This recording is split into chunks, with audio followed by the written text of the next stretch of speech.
દખણ તો પંચમહાલ જિલ્લામાં કમોસમી વરસાદને નુકસાન બાદ હવે સહાય મેળવવા માટે ખેડૂતો પણ મુશ્કેલીમાં મુકાયા છે। જિલ્લામાં નુકસાનના સર્વેમાં માત્ર 42,000 ખેડૂતોને સમાવેશ કરાયો છે, જેની સામે 60,000થી વધુ ખેડૂતોએ આશાભેર સહાયના ફોર્મ પણ ભર્યા છે। જોકે જિલ્લા ખેતીવાડી વિભાગે પણ સ્પષ્ટ કહ્યું છે કે સર્વે થયેલા 42,000 ખેડૂતો જ સહાય મળશે, જેના કારણે બાકીના ખેડૂતોમાં ભારે રોષ પણ ઝંઝુમી રહ્યો છે। અને બીજી તરફ એક વાયરલ વિડીયોમાં ચોંકાવનારો આક્ષેપ પણ થયો છે કે પંચાયતના વીસી દ્વારા ફોર્મ ભરાવવા પેટે ખેડૂતો પાસેથી ગેરકાયદેસર 100 રૂપિયા ઉઘરાવવામાં આવ્યા છે। પૈસા ખર્ચીને ફોર્મ ભર્યા હોવા છતાં હજારો ખેડૂતો સહાયથી વંચિત રહે તેવી પણ ભીતિ છે।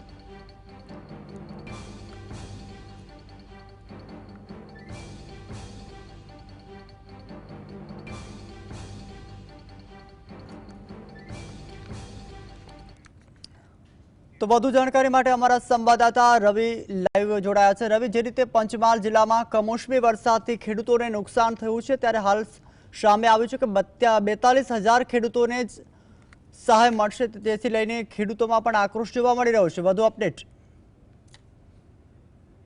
ચોક્કસથી જે રીતે ગત ઓક્ટોબર માસમાં કમોસમી વરસાદ પડ્યો, જેને લઈને પંચમહાલના ખેડૂતોને મોટા પાયે નુકસાન થયું હતું। ખાસ કરીને વાત કરવામાં આવે તો ગોધરા તાલુકો હોય કે પછી ગોગંબા હોય, મોરવા હોય, શહેરા હોય, હાલોલ હોય, તમામે તમામ તાલુકામાં ખેડૂતોને મોટા પાયે નુકસાન થયું હતું, જેને લઈને ખેડૂતો દ્વારા જે વળતરની છે તે માંગ કરવામાં આવી હતી અને સરકાર દ્વારા વળતર પેટે જે પેકેજ પણ જાહેર કરવામાં આવ્યું છે। ખાસ કરીને વાત કરીએ તો પંચમહાલમાં ત્યારબાદ જે રીતે સર્વે કરવામાં આવ્યો, જેમાં 42,000 ખેડૂતોનો જે સમાવેશ કરવામાં આવ્યો, ત્યારે હાલ જે રીતની સ્થિતિ ઊભી થઈ છે, જેમાં 60,000 ફોર્મ જે ફોર્મ ભરાયા છે ખેડૂતોના, તેઓને સહાયની વાત છે, પરંતુ હાલ તો જે રીતે ખેતીવાડી વિભાગનું કહેવું છે કે માત્ર 42,000 જ ખેડૂતોને છે તે સહાયની રકમ મળશે, તો બીજા ખેડૂતોનું શું, જેને લઈને અનેક સવાલો ઉઠી રહ્યા છે। હાલ તો ખેડૂતો છે તે સરકાર સમક્ષ વળતરની માંગ કરી રહ્યા છે, જે મામલે રાજકીય નેતાઓને પણ ખેડૂતો દ્વારા રજૂઆતો કરવામાં આવી છે અને રાજકીય નેતાઓએ સરકારમાં પણ રજૂઆત કરી, પરંતુ સરકાર દ્વારા હજુ સુધી કોઈ પણ ફોડ પાડવામાં આવ્યો નથી। એટલે કે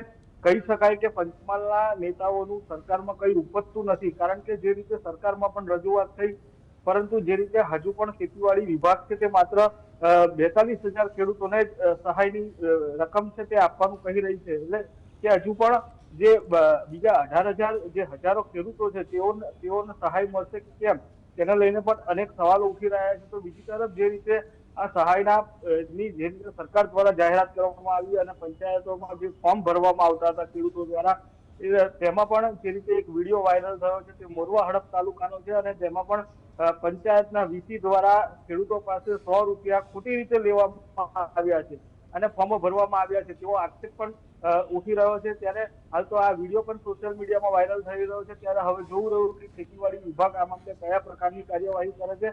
હાલ તો ખેડૂતો છે તે સરકાર સમક્ષ માંગ કરી રહ્યા છે વળતરની। જી, આભાર રવિ સમગ્ર માહિતી આપવા બદલ।